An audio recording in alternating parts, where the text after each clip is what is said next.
Hi, all. Jean here. I have some sage for us on this YouTube street today. And yeah, let's just, have a little bit of a smudge and clean the space and the environment because I think it is needed. Anyways, I'm going to put my sage over on this side. And why are we here? If you're new and you're just joining me for the first time, I encourage you to subscribe to my channel because you subscribing is going to be helping me in so many ways. And so I'm saying thank you right now. So thank you for subscribing and thank you for liking my channel. Now, on this channel here, I'm still trying to find myself and, find what's going on. I am doing videos for 100 days. And I think today would be I would actually say today would be, what it is, the 13th, Friday the 13th. Wow. So today would be 44 days since I've started on this channel. And as I mentioned before, within this 100 days, I put myself on what I call probation. So that means that I could be as messy as I want to as I learn my own language on this street. Okay. So I am here definitely to be myself and to, see how I fit into this YouTube streets. So for the next, I guess I would have about um 56 days. I have about 56 days more to go, but I'm showing up every day. So if you, for any reason, wanted to start a YouTube channel, I am not going to pretend I know all the ins and outs because guys, I am clueless. I have no idea. What I do know is that you just start because the most important thing I think about starting a YouTube channel is getting comfortable in front of the camera.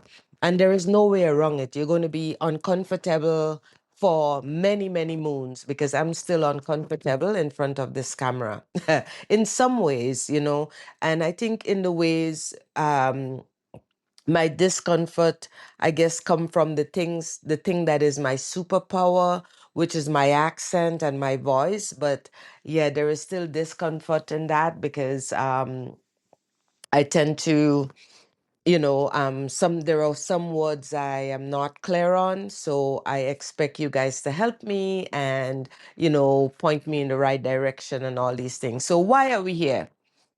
Why are we here? Let's get into why we are here. So today I want to talk about starting over, right? And not only starting over, beginning again. I have started over many, many, many, many times in the 63 years that I have been on this planet. I cannot even tell you. Um, yeah, there is so many times that I have started over. And for me, I think this idea of beginning again, it's like a mantra for me. It's like the days, right? Today, we are in today, and we may have a bad day today. We might be stressful. We may have gotten angry with someone.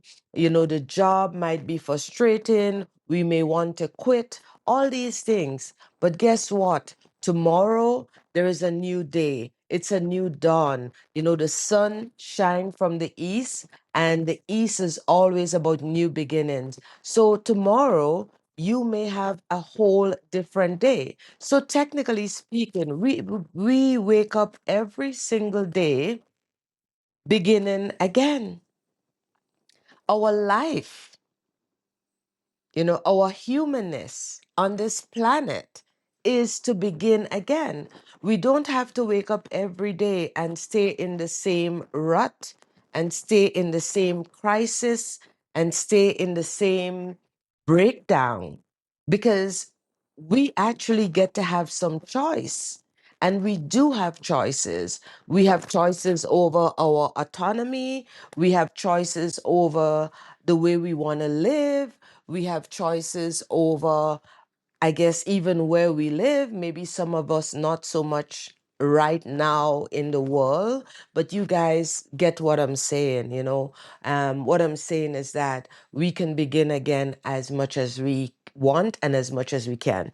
So this many years ago, well, in 2014, I got divorced, or I started my separation, I would say, from my husband, who is my ex now, who I actually run into today in Banff, Alberta. And it was good that I run into him because I needed to talk to him about something very different. But it was really lovely running into him. He's such a beautiful man. And I know that I just kind of defer from the subject. But, anyways, we got separated in um, I think it was around September of 2014. And when we did, I am one of those people, I packed my bags and I decided to leave the home. And I had nowhere to go. So obviously I was like, I am going to go to the YWCA, because here in Banff, the YWCA, you can actually book a room, and you can get to stay. They have accommodation, low income accommodation that you can live in month to month. But as it so happened, I didn't go to the YWCA. One of my friends, I went to see her, and I said, I'm leaving my husband at the time, and I'm leaving like in 2 days. I told him today for tomorrow, for tomorrow. I don't waste time. When I'm done, I'm done. I'm one of those people. I can stick around. I am such a loyal human being. I'm a Scorpion, so um, that might tell you something. I'm very, very, very loyal. But when I'm done, I'm usually done. Like, it's like done, done. Um, and so when I decided to leave, it took me just 4 days to move out. I think I decided on a Monday, I was out before the Friday. And my friend, she said to me, you don't have to go to the hostel, right? You don't have to go to the hostel. Here is this other woman who is going through a divorce, and she live in a big house up the street. Most of the house is empty. All her children is has um, has grown. Just one of her daughter is living there, but she's a grown person already that has a job. So I end up going to this house to live with this person. And as it so happened, we were two kind of divorced women in the house. But I think we even hardly ever seen each other because it was such a big house. And we had the understanding that we were both in our own heartbreak. We were both navigating this single life. We were both navigating this single life. And throughout that, the rest of 2014, I stayed with that woman for about a full month. And then I proceed to go and stay at a friend's house that was going away for 2 weeks. And then I went to another friend's house that was going away. I'm not kidding you, for another 2 weeks. And then I finally went to my good friend at the time house. She had a family, a husband and children, and I ended up at her house. And I stayed with her for maybe more than a month. And I went to her house in particular because at that time I know I needed to be taken care of. Because the first place that I stayed, again, it was just another divorcee that I was staying with, and we were both in our own corners. And then the second place, I was alone. My friend had went away. The third place, I was alone. My friend had went away. And the fourth place, I specifically went to stay with my friend and her family. Now, what you can take from just that part of my story is this. I give myself permission to fall. I give myself permission to be in my heartbreak. I give myself permission to allow my friends to take care of me. From the first house I went to, with the other divorcee, we know what was going on. We talked to each other here and there around breakfast, but we had the understanding what we needed. The second place I went to, I allowed my friend to, give me her place to stay while she was away. The third place, same thing. I allow myself to be, and in within that time, I haven't looked for a place to stay at yet as yet. And then the fourth place I went to, I truly allow my family, like the family, I allow them to take care of me in ways, just to take care of me. I come home, there is food, I go to yoga, I do my meditation. I have children, there is children in the house, there is, a family, and there was lots of love there, lots and lots of love. And I allow myself to get that. I also had went to visit my stomping ground, which I call, the ashram, the Yoshoda ashram in BC, because that ashram is actually my community. It's part of my home as well. It's a place that I can go to any time of the year. I can send an email. I can go for 2 days. I can go for 4 days. I can go for 2 months, and they would accommodate me.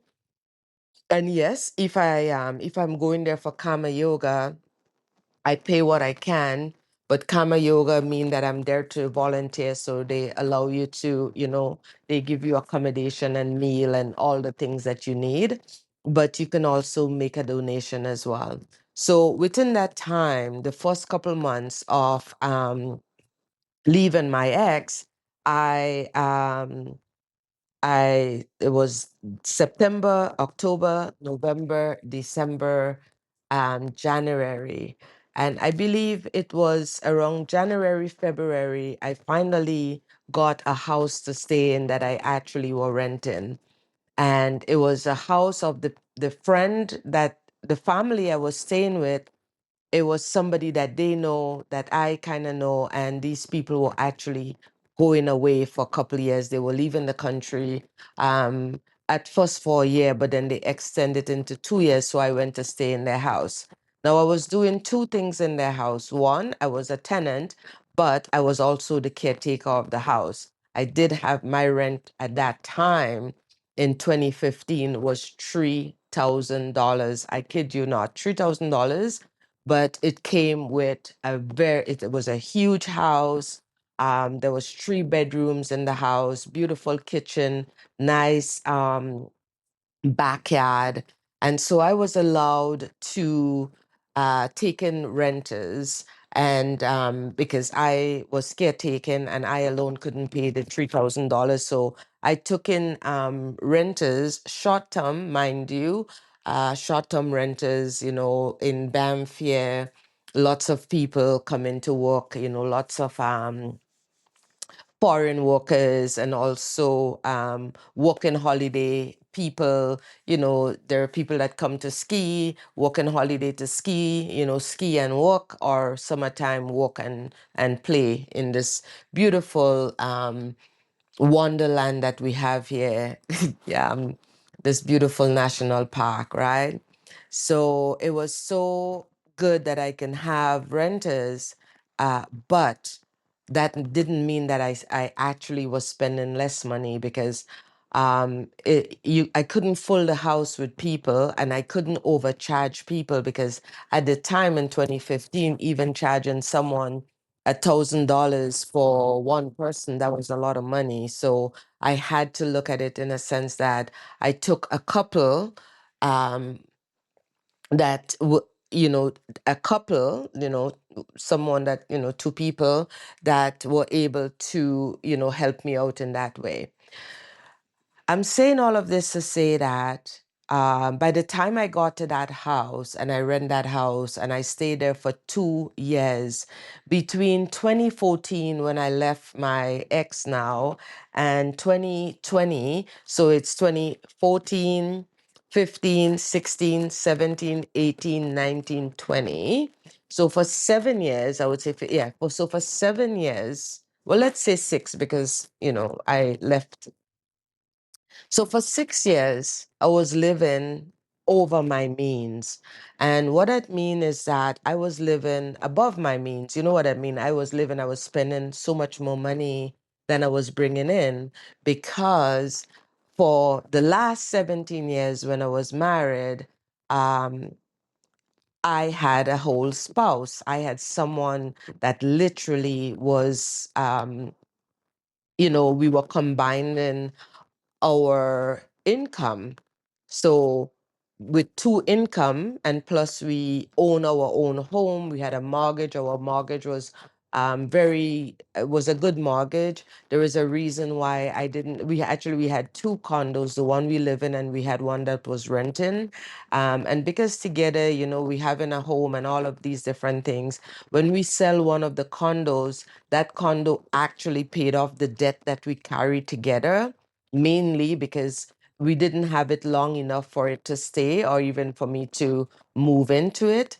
And the home that we were living in, as a woman in this part of the world, or maybe any other part of the world, but being a woman, and then on top of that, being a Black woman, no amount of fighting would have been able for me to convince the bank to give me the home that me and him was living in. So obviously I left him in the home. Yes, he did pay me off for it. And and um and I don't really I don't I, it was a beautiful space. And yeah, maybe from time to time I miss it. And maybe from time to time I think it would have been nice if I had that condo, but I don't know what would have happened in my life. My life would not have turned out how it turned out if I was living in that home, right? Because I would have been a slave to that condo as well, because I alone would not have been able to pay the mortgage and all the things that the house come with. I would have to have renters, and constantly doing that at that time in my life where that wasn't what I needed. So when I left the home, yes, I was still living like I actually I was still living like I had two income. And living in Banff, Alberta here, it's hard not to live like that because things are really, it's expensive. There is, things are like rent out here is ridiculous. And being an adult, um, going to live in staff accommodation would not have really worked for me, because I am still working with Parks Canada, and my job is seasonal. I work all summer long. So they have staff accommodation, but not for the campground. So I was living this very lavish life. The one thing I did, and I'm saying this now because I'm going to bring it up again in maybe another video. The one thing I did was, when I left, and eventually when my ex paid me out for the house that we were living in, when he paid me my half at the time, um, I decided that I wanted to buy a house myself as well. But at that time, just relax in my seat here. At that time, again, nobody was giving me a mortgage because apparently I wasn't making enough money to buy a house. So I asked my son and my friend, a good friend of mine's. She is now living in Ontario and she's not well, but I asked them, you know, as for paperwork, if they could uh, come together with me and buy that house, right? So I said I needed to show that I have more income coming in, and if we collaborate together, as an investment, so they come in as investment. So my son and my friend, they invest in the property, and we bought a house in Calgary. Now they could not afford right away at the time when we were buying. I had the cash. I had the cash to down payment on the house, and they didn't have any cash, but they had jobs. So with their paperwork and my cash, we bought the house together, and we decided right away it would be a rental property because yeah, I'm fixing. I'm sorry. Let me see. I'm just gonna leave it. Yeah, so we decide to do, we decide to make it a rental property, and that way, uh, a few years from now, and the decision was we're going to keep the house for at least 10 years, at least 9 to 10 years, right? So we got that house when I think it was in 2015 or something. Yeah, 2015, 2016, I think it was 2015, somewhere around there. Could be, I'll have to 2015, yeah. Anyways, so the and in we create an agreement between the three of us that I give them a year to pay me their share, because if we were going to be equal partners, because they couldn't just invest with their paper. When I sell the house, I would give them $0, of course. So the deal was they would invest equally, and it would be a three-way split. So in the so they had a year to pay me their share of the investment, and which they did. Within the year, it was they paid me their share of the investment. But again, I am living above my means. So although we have the house, and then we rent the house, and also wanting to make sure that people could afford to live, we rent the house, and the money that we got for the rent, that money covered the mortgage, and it covered the electrical and all the things, right? It covered the bills and the mortgage of the house. So we didn't make money off of the house. And here is another lesson. If you buy in a rental property, if you buy in a property as a rental property, make sure you at least making um a bit of money off of it. And I'll tell you why. Because if you say, for instance, you have a rental property, you rent it for $2,000, you're making $500 a month, that $500 would actually take care of all the repairs, and when the tenants do whatever they do. And let me tell you, the tenants was not nice. I had one tenant for 5 years, and she was the best person, but she had a habit of taking back her rent from time to time when she emailed it. And I had to put a stop to that. And after her, the tenants that I got was just, I wouldn't, I don't want to be a landlord anymore. And yes, and I'll get to that as well. But I recommend you do that. So, but for us, the rent, our monthly rent for our rental only cover costs. There was no extra for if something go wrong or we have to fix something. So when something go wrong and we have to fix it, the three of us together had to put our head together to fix it, right? So we still put a bit of additional money into that house. So I recommend that you actually have um, a little bit extra that you can put in an account to take care of repairs if you're buying a home.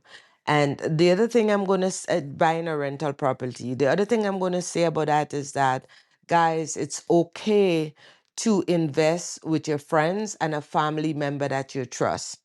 But if you're doing it with them, make sure you have an agreement. Make sure the agreement is very clear of who is doing the work, of who is getting what, and who is doing what. Those are very, very important. Because in my case, when I end up doing almost all the looking for the tenants for the place here, taking care of everything our rental house needed, and I enjoy it. We clean up and all of that, and my friend used to help me from time to time, but mainly almost all the responsibility was on my shoulders. If we need something, I have to go buy it.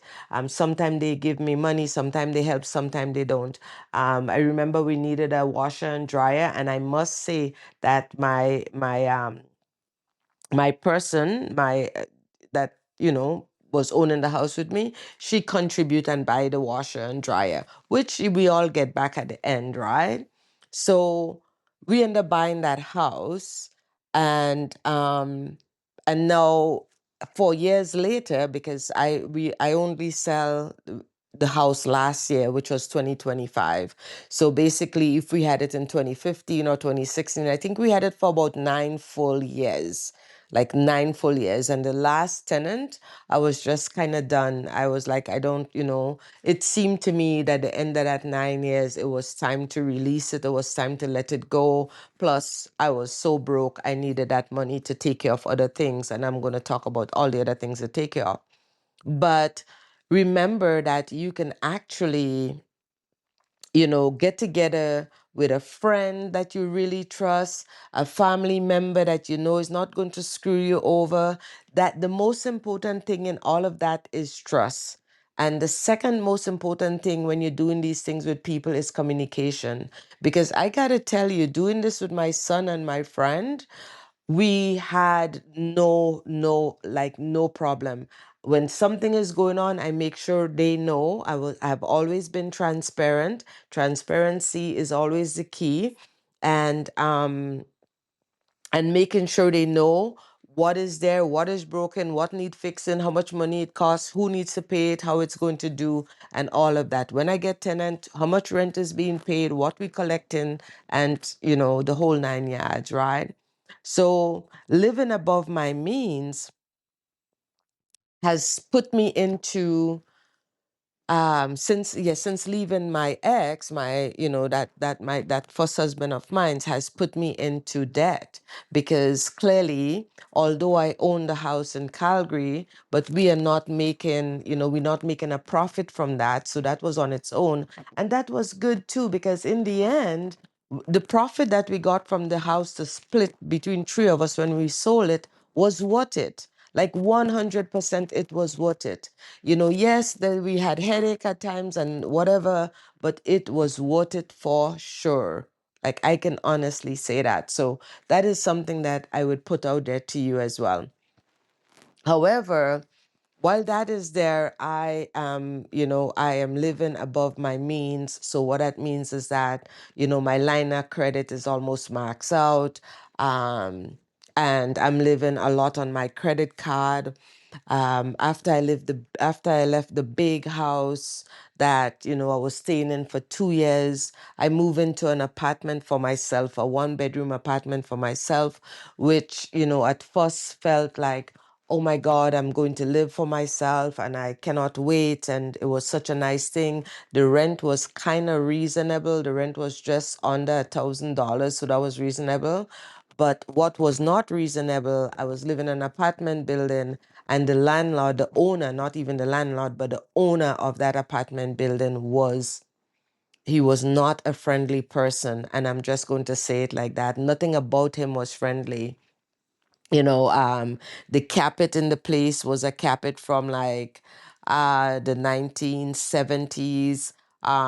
It was so terrible, even though I had washed that carpet, like really shampoo it, and had brought people in, professional to shampoo the carpet. Yet still, when my friend come to visit, and she was, um, she couldn't, is it addicted? No, no, no, no, no. She couldn't live with cats, right? Allergic. She was allergic to cats. And so she used to sneeze, she couldn't stay the house, so all the appliance was very old. And I still stayed because the rent was really good, and I was living on my own, and I had a nice little balcony, I had a bathtub. I'm okay.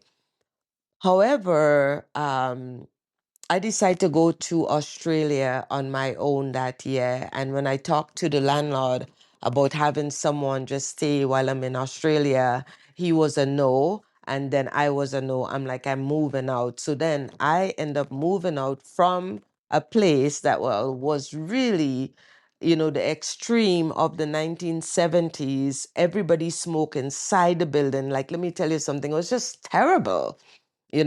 So I end up moving out from that place into this beautiful, amazing green building built with only, material that is good for you,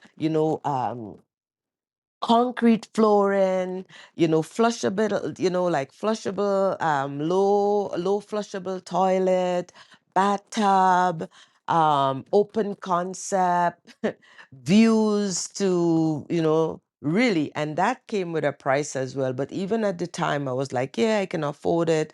I had a little bit of cash in the bank. And I decided to go to Australia and Bali for 5 weeks, down in the land down under, because I was free, I wasn't married, um, and so I decided to travel. But what I was doing while I was traveling was, my credit card was just getting, and back then my credit card actually I had a credit card that was surpassed $30,000. So I was using my credit card like it was a bank, like literally, with my intention of I would pay it back, but mainly I was just paying the minimum every month. So that takes me way, way, way. It's just keep going.